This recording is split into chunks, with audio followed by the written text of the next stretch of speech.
Hi, I think it's just gone 12 o'clock. Yes, we are in the afternoon. Good afternoon. We're just going to do a little bit of soft talking for the first minute while we wait for everybody to join us today. Thank you so much if you're already here. I'm going to make some introductions. But so far we're on a Wednesday, the 11th of May. And this is a webinar presented by IFPO, the International Foundation for Protection Officers, to discuss a very important subject, stress in the workplace. So if you have any questions at all about this or any personal experiences that you have had, or you need some advice or some assistance in getting some support, we will, throughout the duration of this webinar today, be posting useful information so that you can get the support if you or yourself or nobody or know somebody who does need some support. So Critical Arc are sponsoring our event today. You've probably seen the promotions on LinkedIn. Thank you for everybody who supported, shared and made comments. Critical Arc are an organisation which produces Safe Zone. And if you don't know what Safe Zone is, it's a leading safety, security and emergency management software solution. So check them out. They're definitely partners of IFPO and we work collaboratively a lot together. So behind the scenes also today, to enable us to put together this extremely important webinar around stress in the workplace, we've got Andy, who is in the background, and Richard also in the background, supporting us with the technical cleverness. And they will also be nudging me when we have questions from our audience today, and we'll be able to put those to the panelists. Panelists are very keen today to be asked questions, so feel free to pop your questions to us. And once again, thank you for joining us. So I'm going to start off by saying that really Mental Health Awareness Week is where we are at right now. But for those of us that do struggle with mental health, this isn't just something that is affecting an individual on a weekly basis. It's a 24/7, 365-day-a-year issue. But the subject is loneliness, and we may even cover that or light touch on it at some point today throughout our discussions. So fitting really that we're discussing stress in the workplace, well-being, mental health, and the workplace, all intrinsically connected. We have over the last 2 years, all to some degree been affected by COVID, and some more than others. So how better way to introduce my panelists here today? Starting off with Mike, if you could just introduce yourself. What's your name? Where do you come from? Yeah, hi everybody. I'm Mike Thompson. My background is in policing and security management. I was in the Metropolitan Police for 30 years.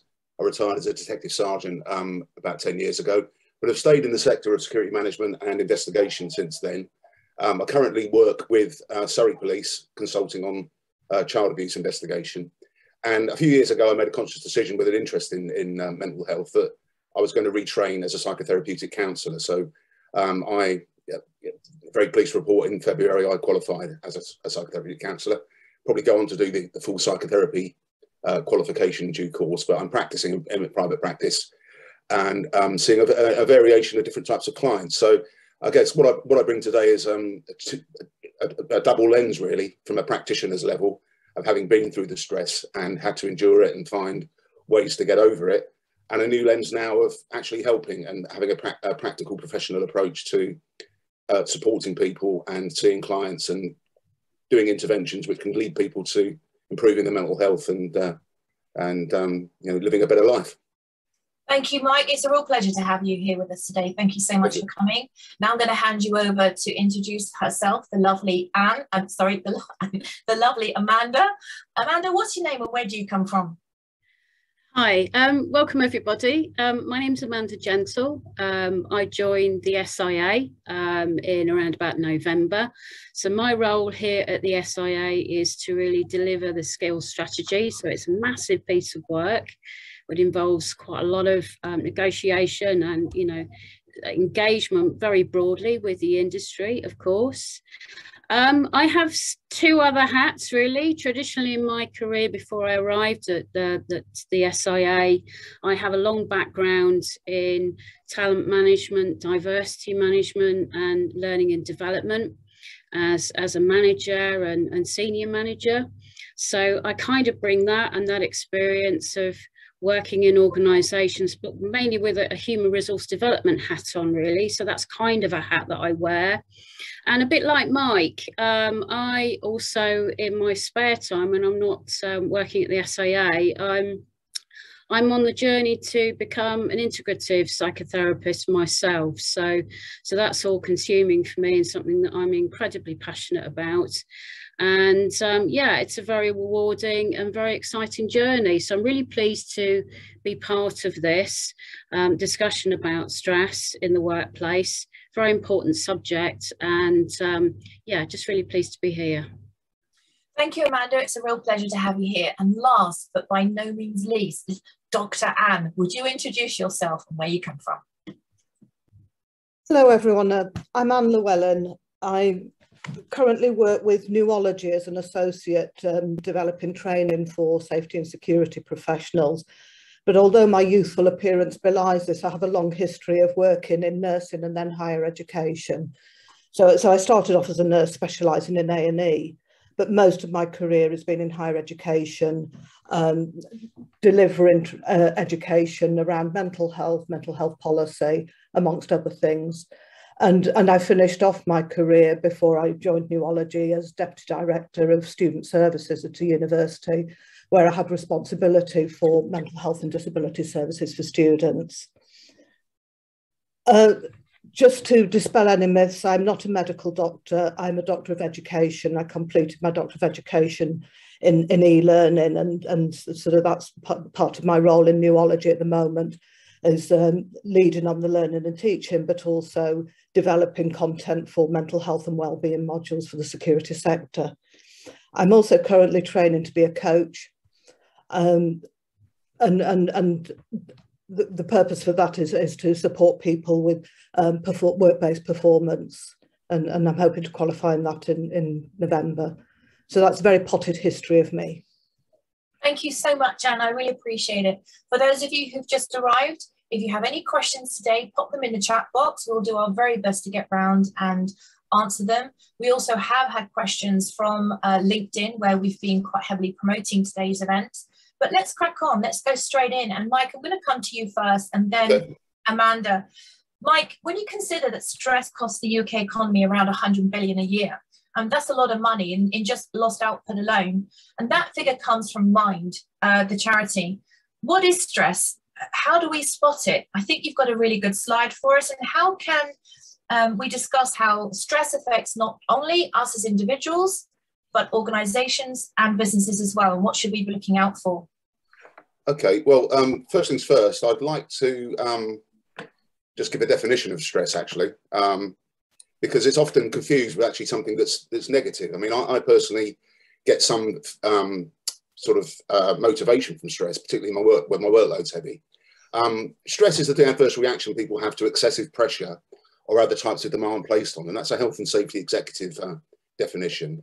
We often talk about stress and feeling stress, usually when we feel we've got too much to do, too much on our minds, or other people are making unreasonable demands on us, or we're dealing with situations we don't have control over. Now, that could be on a domestic level, it could be at work, but it will creep in. And stress can give you adrenaline. It can help you, get through the day and meet deadlines. And I think the secret is to know when it's becoming a problem and when you need to switch off or have some sort of intervention, be it, meditation, stopping for a coffee, going to see a friend or whatever, different types of things. It's not, what I'm saying is it's not a medical diagnosis. The problems that emerge through stress sort of come in the other side of the arc, which we're looking at here on the stress versus good pressure, when it turns into a kind of dysfunctional anxiety or a depression even that comes long term and affects the well-being of the person. So let's have a look at this stress versus good pressure arc, because what I'd like to do is just frame it in the context of an actual experience I had. I'm always constantly try and move away from my police background because, I appreciate I'm talking to security managers here, and I also come from that background with a degree in security management. But this what I'm going to talk about is the London bombings in 2005, which had a major kind of cross-industry, cross-agency impact, and we all linked together and we all had to rely on each other. Now, I was a disaster victim identification manager for the London bombings, and if we look at the arc, I turned up for work at New Scotland Yard on the Thursday, and I was very much in boredom zone. I was going in to do some domestic violence murder reviews. I don't want to sound like that's boring, but it's difficult work. It's, you know, a lot of, I wasn't looking forward to it, a lot of documents. But as I entered the yard, I was confronted by a colleague who said, it's finally happened. The tube network's been attacked and we're mobilising. So I spent some time getting my act together, and then the comfort zone emerged of professional kicking in what I'm trained for. We're setting the system up, and we're getting, casualty bureau sorted out, and we're getting, the wheels in motion to identify the victims and start things approaching. Now, the stretch started to occur when you realise the volume of work and the emotional pressure. Now, I was dealing with the families. I was doing an anti-mortem harvest of the bodies that were in the mortuary, and I was having to liaise with the families to get some anti-mortem samples so we could match up the post-mortem samples. Very stressful work, very emotional work, and we started to develop all manner of problems. And we were getting political pressures too, we'd get messages in that Tony Blair wanted to know when we were going to identify the bodies. That's when the Prime Minister's asking that, you're talking pressure. And, it started feeling uncomfortable. I was working long hours. I wasn't feeling myself. My wife was noticing it in me. And it then hit a crisis point. We were all feeling it in different ways. Some of my colleagues were coming in hungover because they were relying a bit too much alcohol after work. We were working 12, 14 hours a day. I was feeling, quite emotionally pressured by it. And my wife was saying that my husband's not the same. You're not coming home the same person. Can you take a day off? And I'm going, no, I have to do it. I'm the only person that can manage this. I realised the danger I was having at that point in the strain arc where it starts to go into a crisis, that I did a self-intervention on myself, and I admitted myself to therapy with the chief nurse, the occupational health nurse for the Met Police. And I did a 6-session therapy course with her. And whilst I was still damaged by this process, and I still am to this day really about the sights and sounds of it, it prevented me from hitting that crisis. There's no doubt about it, because and maybe that's the point where I started to get an interest in mental health and perhaps my own development into that, because I really felt the value of it. So I guess what we're saying here is that, performance and pressure go hand in hand, but it comes a cost at our own personal well-being too, if we don't keep an eye on it. And, other colleagues didn't do what I did, and they came out, very damaged by the process because they didn't stop. They didn't stop and take stock of what was going on, because it was monumental. And, this scenario, London bombings 2005, that would ripple across the security industry, multi-agencies, London Transport, agencies across the board. So would have all felt this pressure, So, that's just, perhaps an illustration from the heart, really, about where we are and what we can do. And I felt a lot of good support from, occupational health. And maybe one of the things today is examining what support is there in the workplace, what employee assistance programs are there, what's the access to counselling, what's the access to mental health, first aiding, or generally just good practice in the workplace. For example, with Surrey Police, we have a quiet room, we have force chaplains come in for drop-ins, we have a therapy dog that visits. And I've taken it upon myself after my training to do informal chats with officers by way of debriefs to make sure that they're not going home and they're in a bad state. Because, in terms of, the organisation that I'm part of, the police service, I mean, the figures on suicide are crazy. I mean, the last decade, there have been 169 officers who've taken their own life. And that exceeds the actual officers that died on duty, which was 92, that died in homicide or accidents or whatever. So, that will replicate, I'm sure, across the security industry, because you're dealing with very, very stressful incidents. And if you're not getting debriefed or you're not getting supported, that is going to fester and it will become problematic. Thank you, Mike. In fact, you and I both know we're both from a police background. The police force that I was in has recently just lost its Medic 1, the force doctor. And the outpouring of genuinely heartfelt emotion for that man, because so many of my ex-colleagues have needed to at some point lean on him for support, and he's just always been there. So RIP Dr. Gordon, he definitely deserves a mention. What the force doctors do around the country is phenomenal for our British police force. Amanda, I'm going to come to you. Stress makes up for 30% of all lost working time. It's a worrying picture. What can we do about it? And what's the connection between workplace stress and well-being, in your opinion?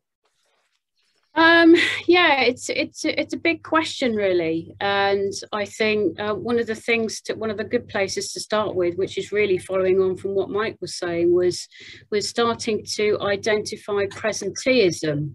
And what I mean by presenteeism, it's when we are coming to work and we are not performing well because we're probably not so well ourselves. So we might be afraid to take sick leave. We might not have the support, or the culture might not allow us to.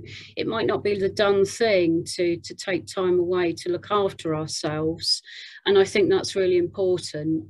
And you know, presenteeism has a huge cost to our economy, and I got some figures here which are quite stark. There's 15.8 billion is lost every year to presenteeism, as opposed to 8.4 billion due to absence.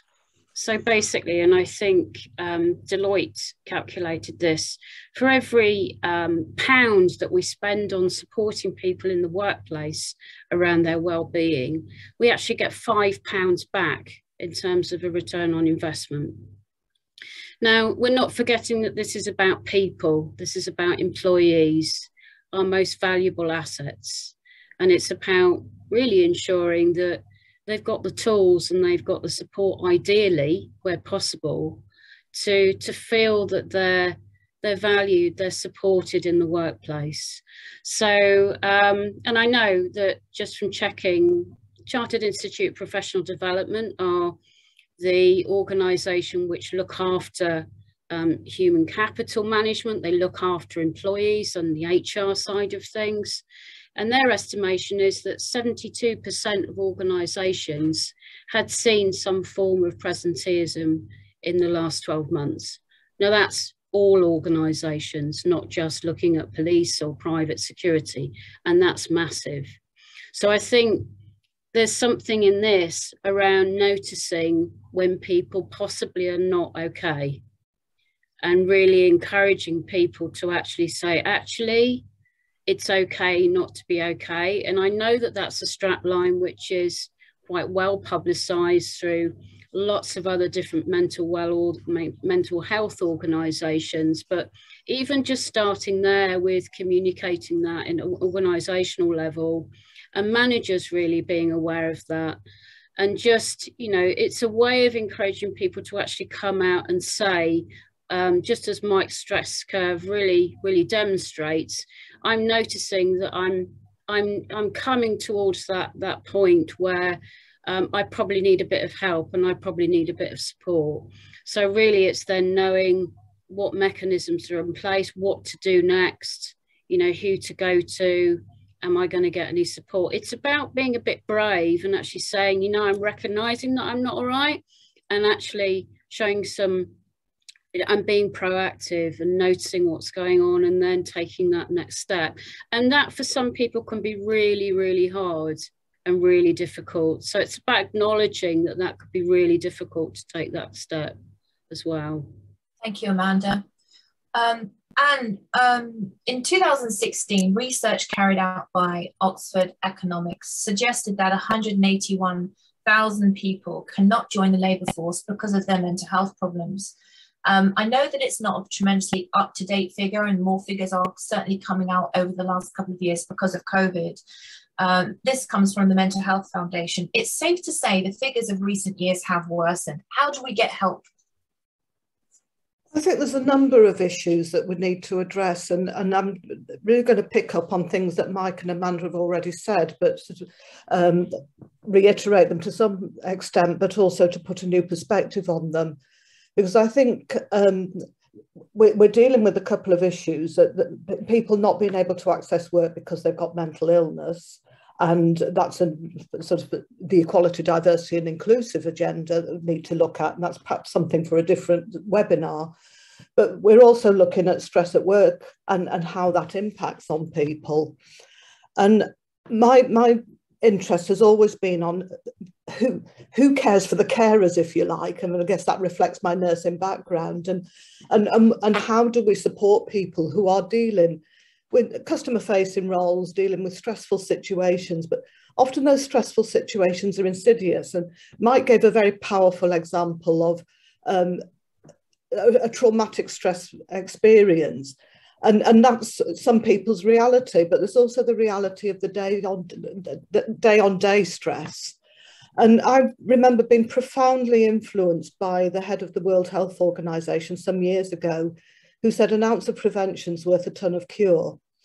And I think that's one of the things that we can start to focus on. And as I say, I know I'm reiterating what Amanda said, but it's to sort of catch them before they fall. How do we help individuals to recognise that they're experiencing stress? I'm just going to have a little bit of a rant about keep calm and carry on. I think it's the worst message that we can give. And it seemed to proliferate in all sorts of different ways at one point. It's a popular strapline. That's giving the wrong message. Yes, we need to be able to perform, but if people are not performing, then why aren't they performing? How do we spot the signs? Are people getting stressed about coping with daily problems that previously that they've been able to cope with? Is it the straw that breaks the camel's back? And we've got to be very careful we don't make judgments about what stress is for an individual. It's a very individual thing. It may be layers on layers of stress, and what finally breaks someone is a very small, apparently small thing, but it's the impact of something that's been going on for some time. So it's spotting where people are not coping very well, perhaps that their work is deteriorating, they're socially withdrawing, they seem tired, they're not sleeping, they're not turning up to work on time because their sleep pattern's disrupted. Mike mentioned about alcohol and signs of people drinking excess alcohol.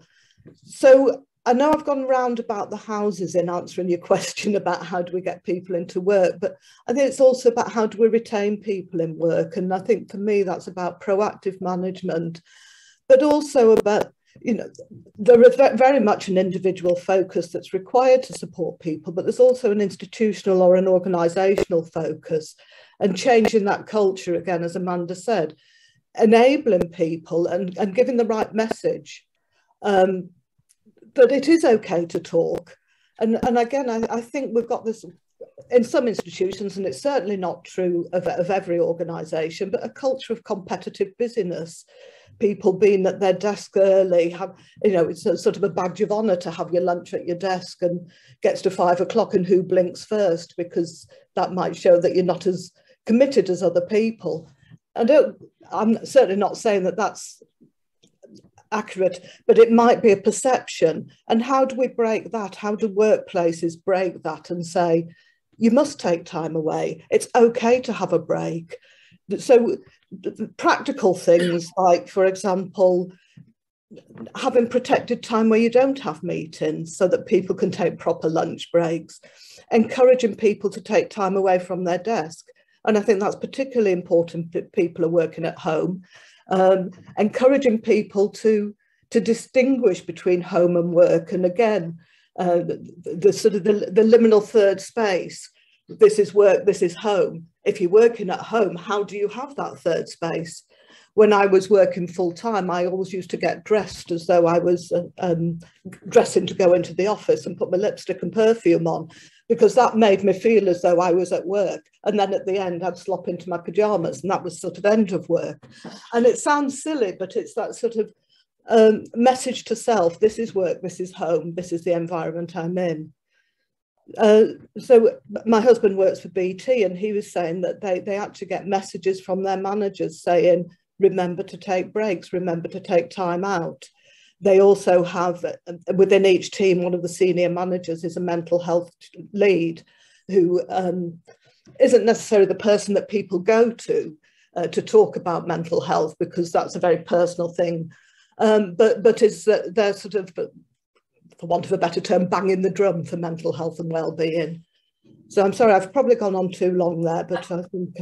It's fine. And I'm going to go straight to Amanda because we've had a comment put in the chat box and I think it's going to be quite relevant for Amanda to answer. Amanda, what do we do when an individual recognises their employer is more focused on putting you on an underperformance review rather than actually supporting you to deal with clearly signs of issues or even prescribed medication to support those issues? Is it a case of get a different job? It's a really tough one because I think really there's a long way to go, isn't there, before really, you know, acknowledging that everybody is fully supported in the workplace at all times. And I guess, you know, that's indicative of many organisations, not just, you know, within our sector. So I think there has to be some focus really around on what I can do for myself if I'm not really getting that support at the moment. And yes, okay, you know, there is an argument to say yes, people should be getting support, but if you're not able to get that support, it's really knowing what you can do to support yourself. And there's a very strong link between building resilience, really, which is, you know, very much linked to stress. So really, resilience is about the ability to advance and cope despite adversity. And it's something that I spent quite a bit of time looking at already.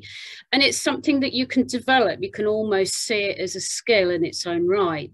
So there are things that we can do individually if we're not getting that support to say, okay, I recognise and acknowledge that that support isn't there, but this is what I can do for myself in the meantime. And yes, there may have to be a conversation at some point which says, okay, I'm feeling, you know, I'm not okay. And so that's a case of judgment as to whether or not, you know, that person feels that, you know, they need to move on, and that's not a judgment I can make. But I think it's it's down to really looking and noticing what you can do to support yourself. And there are many things that you can do. Resilience is about having clear goals, having clear purpose, what you want to get out of life. What you can do to manage your emotions. That's very much linked to building resilience and stress and countering stress. Working on things like resourcefulness and problem solving skills and capabilities. That means that you've got more of a capacity to do things for yourself. Building strong relationships, and obviously the theme for Mental Health Awareness Week is very much around loneliness. So if you're somebody who notices and recognises that you don't necessarily have those strong connections in place, and there's a lot of research out there which says, okay, people can feel better and start to feel better when they've got stronger connections, when they're more connected to people who can help and support them. So connections, finding ways to connect yourself to others. It may be through outside of work activities so that you're not lonely, so that you are talking to people and you've got an opportunity to have some downtime, and that's really important. And also there's something around learning optimism, and I don't say that in a very glib way, and if somebody's really struggling, I would imagine that that's very difficult to do, and I really appreciate that. But it's an aspect of building resilience which is learning about how to have that positive outlook. And there's a direct link between learning how to have a positive outlook and actually having reduced levels of stress.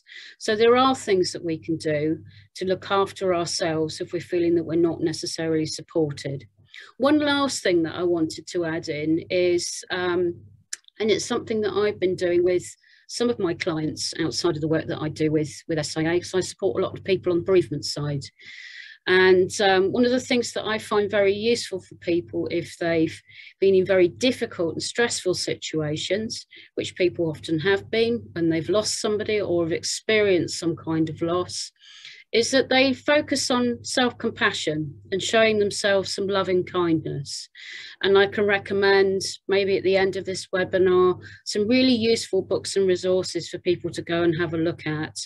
But it's finding ways to reduce stress by not focusing on what we can't do, but really taking that attention inwards and saying, okay, I'm going to take time out. I'm going to notice what's going on for me. I'm going to say to myself that, you know, I'm feeling some stress at the moment. I'm going to acknowledge that within myself. And I'm going to acknowledge that you know, sometimes stress can be part of suffering, and that there is some common humanity in that. To a certain extent, we never go through life without some kind of stress. So it's about acknowledging that within yourself, acknowledging that, and also really just, you know, making a mental note to say, amidst all of this, I'm going to show myself some loving kindness. Placing your hand on your heart, it may sound very trivial, but even the simple act of touching your heart, you know, showing yourself, acknowledging how you're feeling, can actually be very therapeutic in its own right. I'm going to be kind to myself. I'm going to accept myself as I am, and use that. That can be very useful as a technique to use. Whilst you're also figuring out what your next what to do next, really. So there are lots of things, in summary, there are lots of things that we can do personally and individually to support ourselves. But I also acknowledge there is, you know, there may be, if somebody is recognizing that they are becoming ill, and that's the step to, you know, to go and see a GP, that's to try and reach out to people who can support you. And I believe at the end of this webinar, we are providing some resources. So if you are not feeling good and you're recognizing that within yourself, it's very important to go and talk to somebody. And so, you know, recognizing and noticing what's going on is very important. Yeah. Thank you. Yeah, let's go back to Anne. And let's talk about your 5 ways to well-being, because I think that is going to be particularly important right now. That would be slide 5, yeah. And if you need to dip back to any of the other slides, Richard can do that for you. I'll hand over to you about some good solutions that you have here for everybody. Yeah, well, first of all, it's not my 5 ways to well-being, it's the NHS. I must credit them rather than myself. But they have got this nice framework which says these are 5 ways that you can support your own well-being, practical solutions. And some of them we've mentioned, but connecting with others is really important. There is a huge amount of evidence that having good relationships with others is important, whether that's in the workplace or outside the workplace, and focusing on the supportive relationships. So it's not about connecting with lots of people, it's about connecting with people who will support your well-being. So friends, neighbours, as I say, work colleagues, family. The second one is being active. And again, there's inextricable evidence that physical well-being supports mental well-being. Being physically active is good for your mental health. I've seen some research that shows that physical activity is actually more powerful than antidepressants in some people with depression.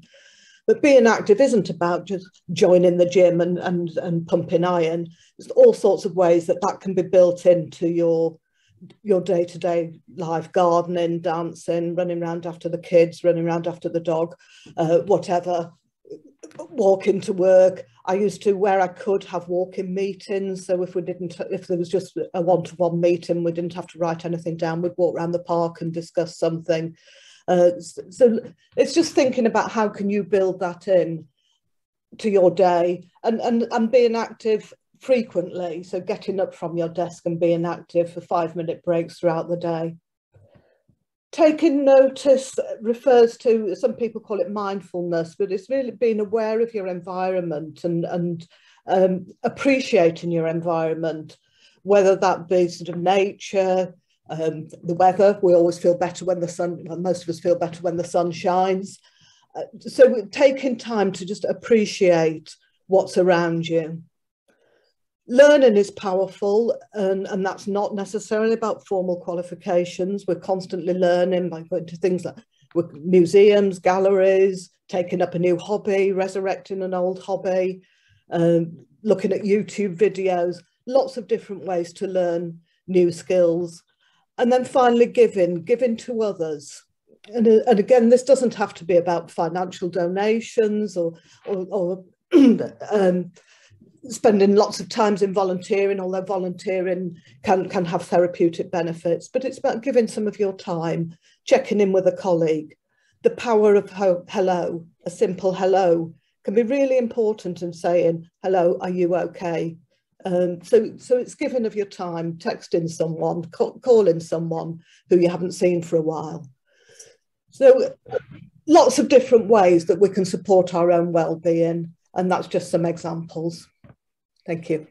Thank you, Anne. And look, just to reiterate, we will be providing any of this information afterwards. If you need it, get in touch with us. You can either get in touch with Mike Hurst on LinkedIn, myself, or even Mike Thompson, Amanda directly. We'll be posting at the end as well some places where you can go for different types of support. But look, going back to the conversation around what happens when your employer isn't supportive, Mike, I'm going to come to you in a second.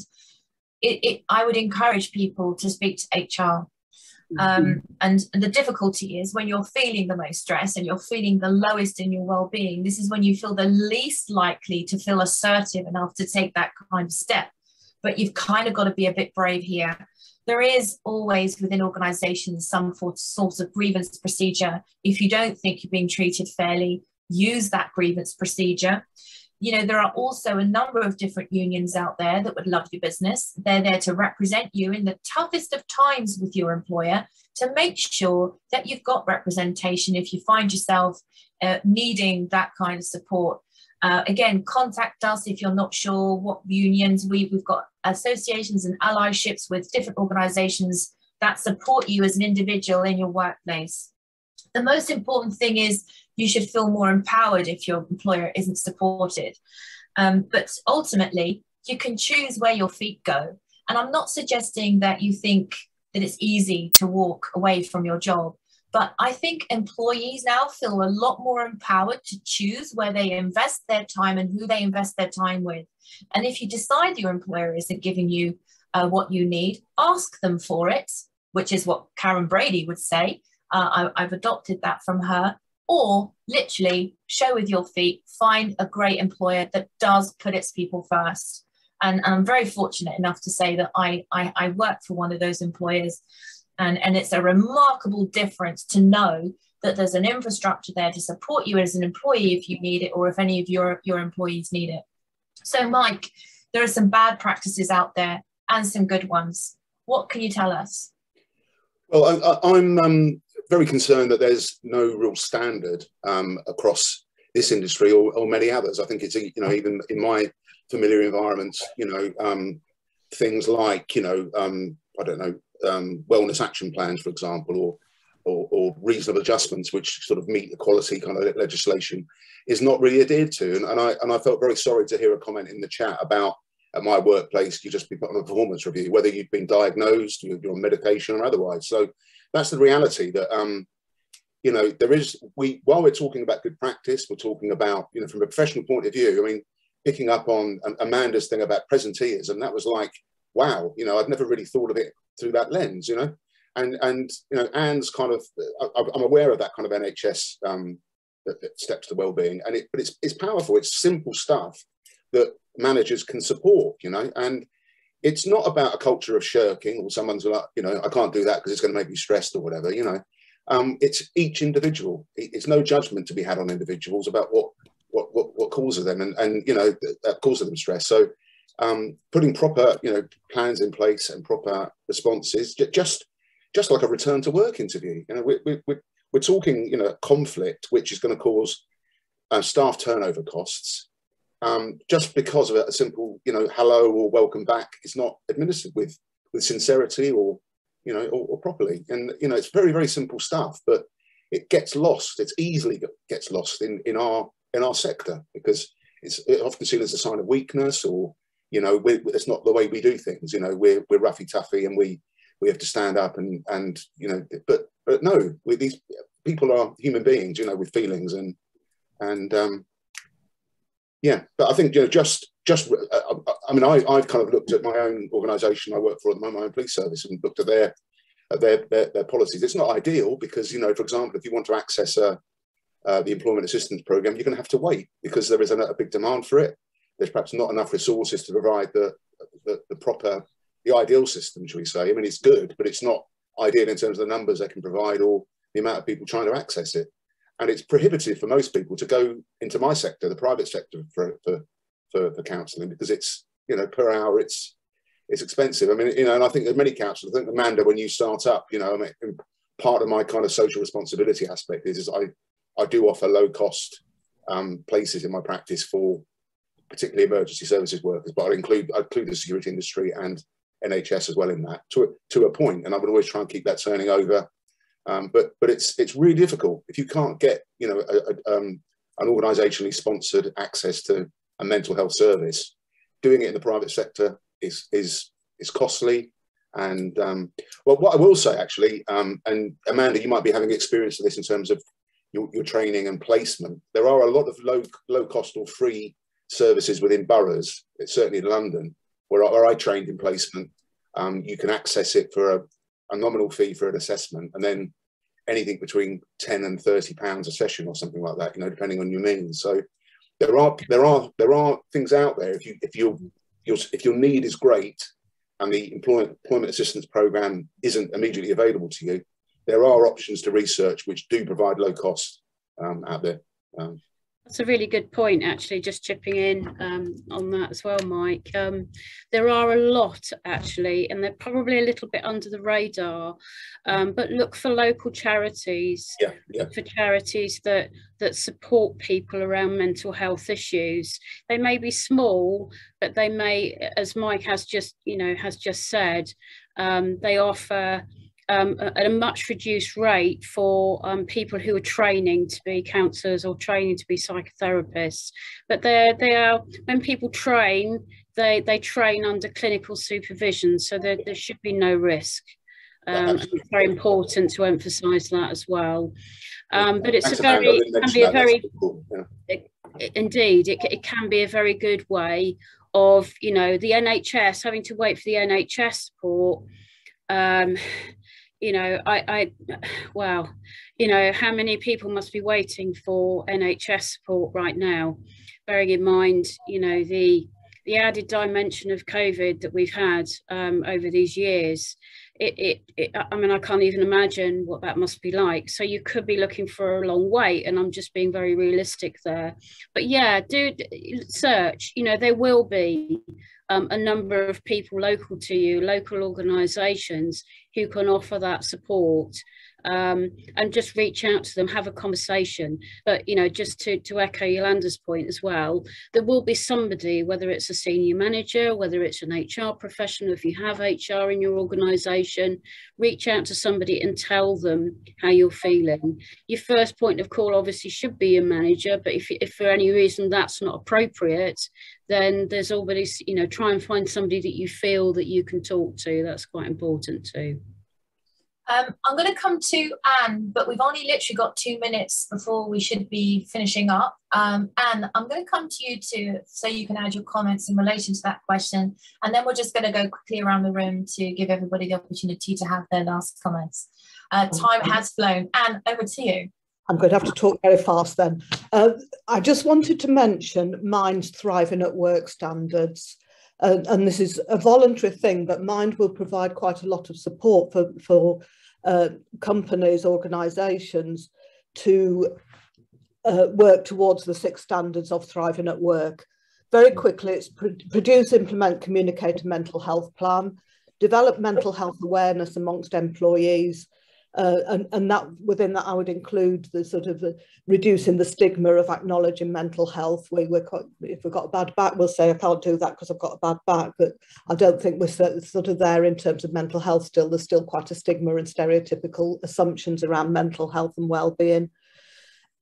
So that's about encouraging open conversations and providing support when employees are struggling, provide good working conditions, promote effective people management, and then routinely monitor mental health and well-being, and that can sort of help to highlight where there may be particular issues.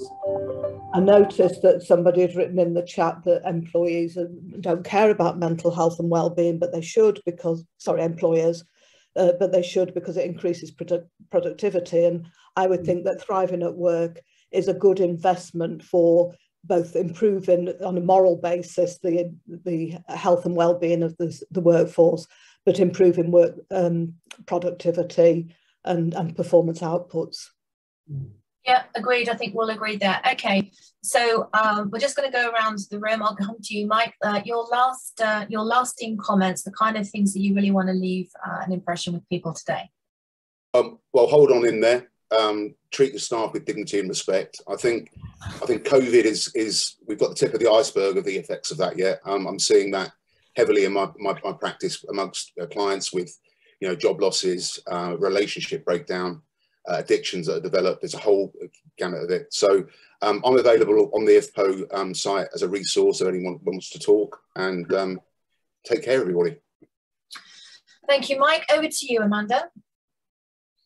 I just wanted to say, just rounding off, you know, think about what this means for you. And it may be, if you're a manager, what can you look to do where you are? And, you know, if you're a line manager, if you have people reporting into you, you know, what can you do to start to hone in on some of those signs, and also start to think about how, if this is an issue for you, you know, how you can start to look after yourself more as well, and just be aware of some of the resources that are out there that are needed if you're not necessarily finding that, or if there's not very much support or no support at work in your organisation. It's about, I think Anne mentioned it, you know, there are lots of things that we can do around being proactive. And there's a lot of information out there to draw on. So, you know, don't be afraid to ask, because, you know, there are organisations that can support you, and they're only too happy to help, even though they may be busy. Thank you, Amanda. Richard, if we could post up the further information slide as well while Anne gives her final remarks. And that way, for those of you who do genuinely want to get some support or support somebody else to get some support, this is the information for you. And I'll come over to you for your last comments. I'm going to reiterate what I've already said, that mental health and well-being is everyone's business. We all have a role to play, both within our own and our colleagues. I think there's a holistic approach is needed, where people can take practical steps themselves, but there needs to be an organisational approach that catches people before they fall, but also has a robust system to support people. And if performance reviews are necessary, then perhaps there's something about training managers so that they use those performance reviews to actually support people and say, how can we help you to improve your performance, not as a stick to beat people with.